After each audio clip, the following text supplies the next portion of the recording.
Good afternoon, Year 10. I'm going to talk to you a little bit this afternoon about your Group 1 subjects.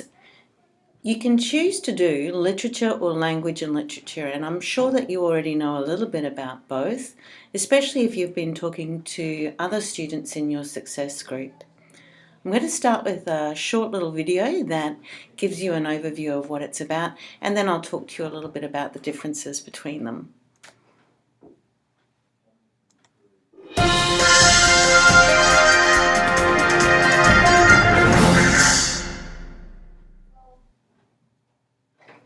You're about to embark on the IB proper, and you're wondering whether to do literature or language and literature as your Group 1 subject. It's really an individual preference. There's no right or wrong answer. If you enjoy the media, as well as the literary texts, you might like to study the language part with literature. If you prefer just studying traditional texts such as Shakespeare and poetry, and texts in translation, perhaps you'd like to stay with the traditional literature, writing literary essays and analysis. If, however, you also prefer looking at the media alongside literature, you can look at language and literature and the study of how language constructs meaning in time and place. There really is no right or wrong answer to this. If you do enjoy studying just the literature, you'll mostly look at literary elements as they appear in novels and poetry. If you enjoy language and literature, you will look at the same elements, but also how language constructs context in time and place.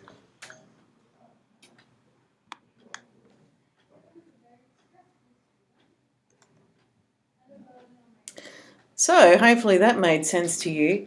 There are two distinct differences, and it's in the title of what it is that you're going to do. Literature is just that. It's the study of literature. So it's what you're familiar with doing at the moment in Year 10. You study literary works and learn how authors convey their abstract ideas through their texts. You'll end up studying big literary works like the poetry of Neruda and Carol Ann Duffy, Macbeth, short stories by Edgar Allan Poe and many others. But the point is, with literature, you only do literature. The difference is that with language and literature, you not only have to do the literature section, you also have to do another section called language.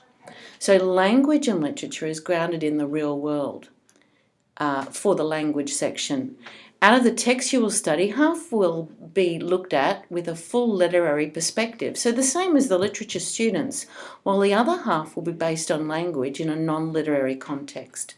So you might end up looking at Kanye West rap lyrics, Donald Trump speeches, fashion advertisements, and political propaganda.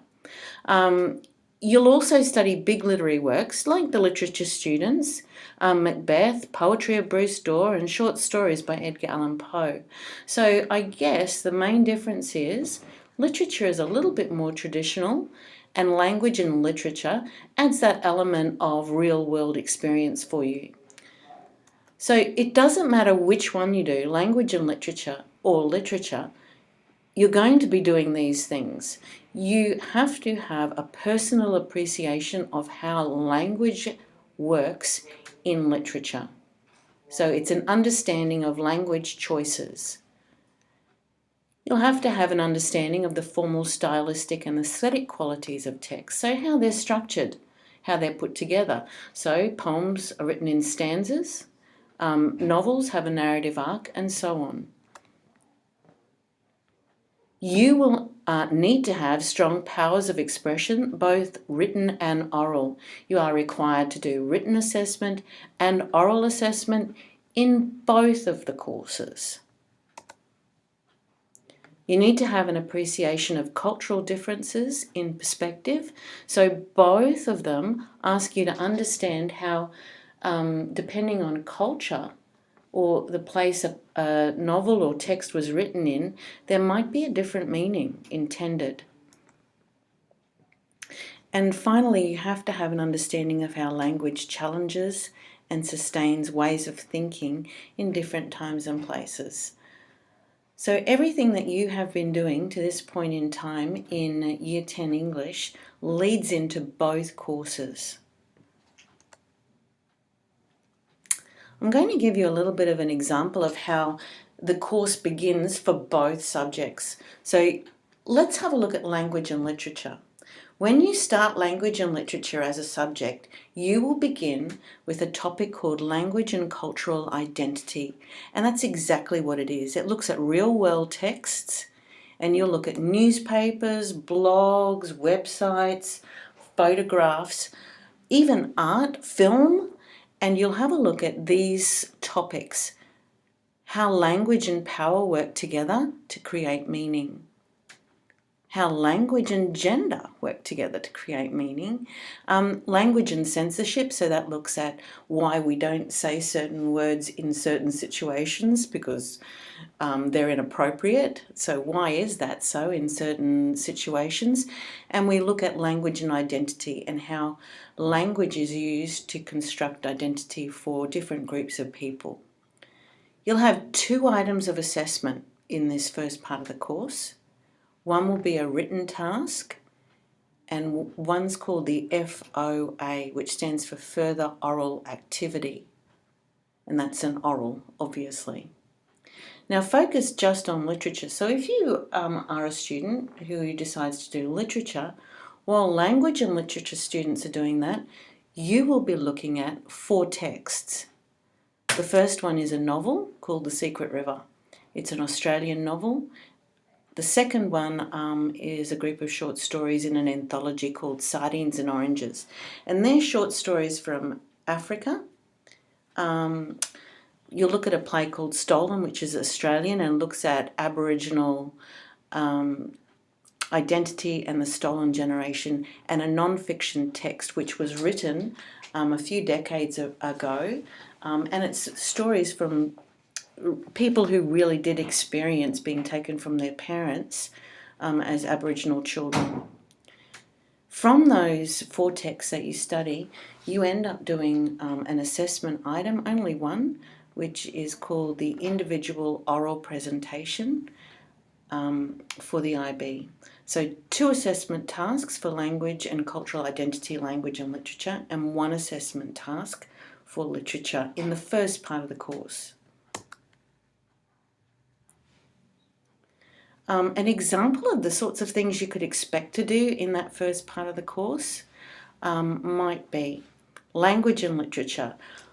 We will study Donald Trump's speeches. This is just an example. Donald Trump's speeches, and have a look at how he uses language to persuade people.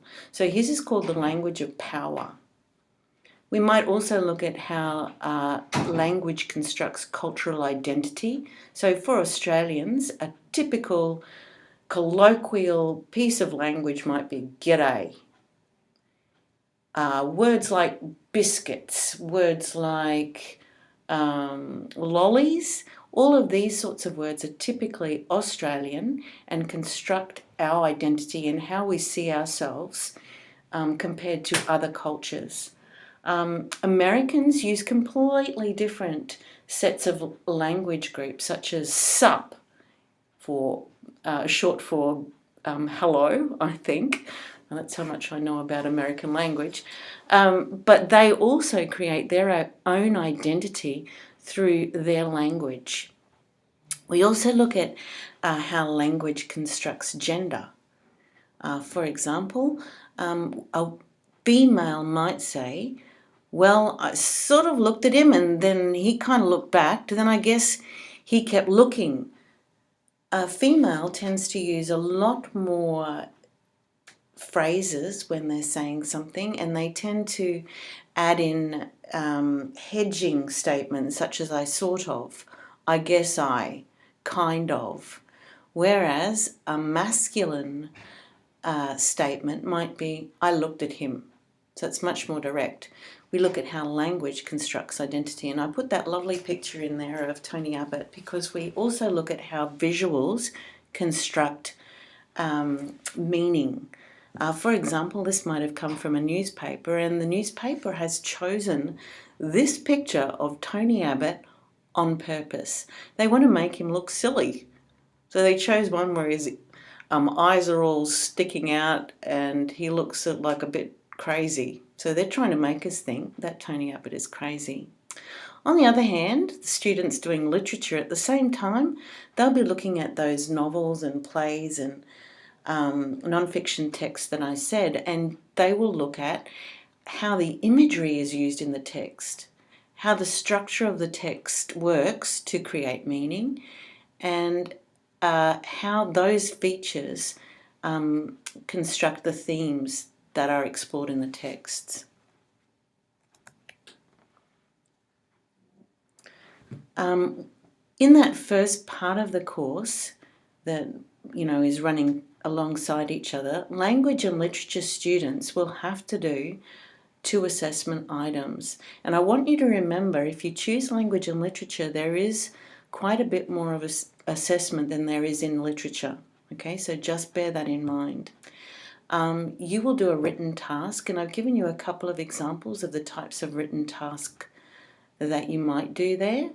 One might be a feature article that would be published in a magazine, and you might talk about the loss of Australian identity because we adopt Americanisms now instead of Australian language.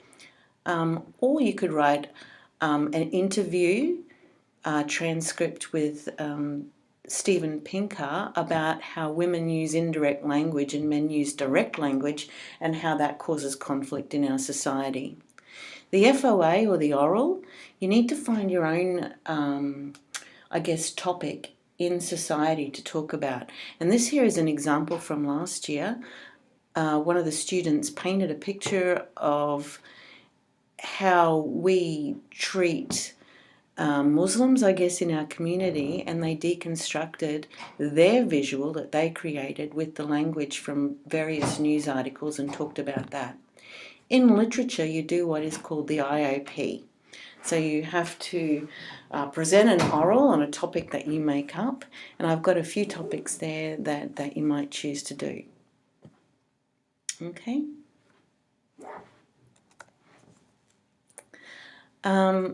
Then we move into another section of the course called Literature Critical Study for Language and Literature, and they're the texts that you study there.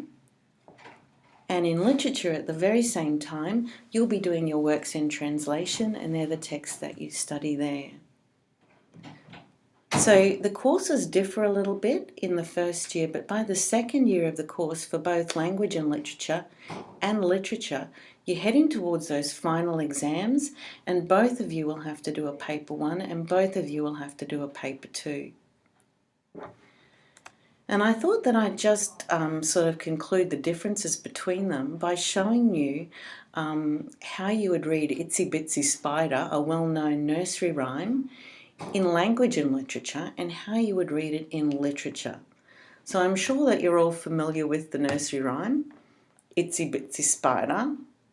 It goes, the itsy bitsy spider climbed up the water spout, down came the rain and washed the spider out. Out came the sun and dried up all the rain, and the itsy bitsy spider climbed up the spout again. If you were in language and literature, you would be asked to read this particular poem through a particular lens.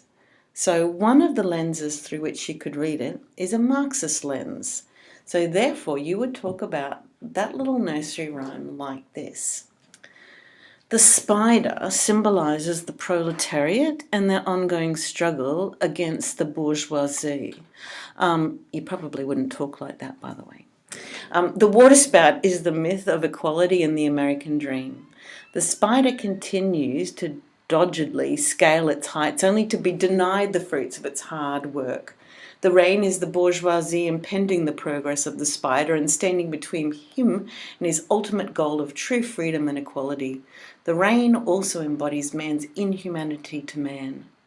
The sun is the easing of difficulty in living and working conditions. It provides false hope for the spider prolonging his struggle. If you were studying literature, this is how you might talk about the same nursery rhyme. The spider symbolises the optimism in the face of adversity, and the reader is invited to empathise with the experiences of the spider through the third-person narrative, privileging the voice of the spider. Anthropomorphising the spider also creates an understanding of the spider's experiences for the reader. Man's struggle against nature is seen in the personification of the rain, and the continued struggle becomes central to the theme with the repetition of the actions of the spider at the end of the stanza. The imagery associated with the weather is continued with the reference to the sun and establishes the lack of control man has over his environment. I bet all of you are very excited about the prospects of studying either of these courses. So the question for you really is literature or language and literature?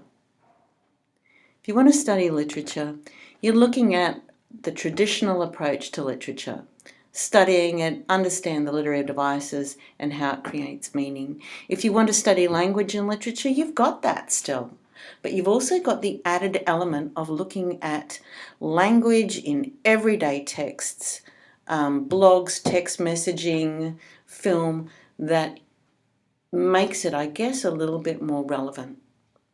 No right or wrong answer. Both are equally as hard as each other, and both require quite a bit of commitment. So, what will you choose?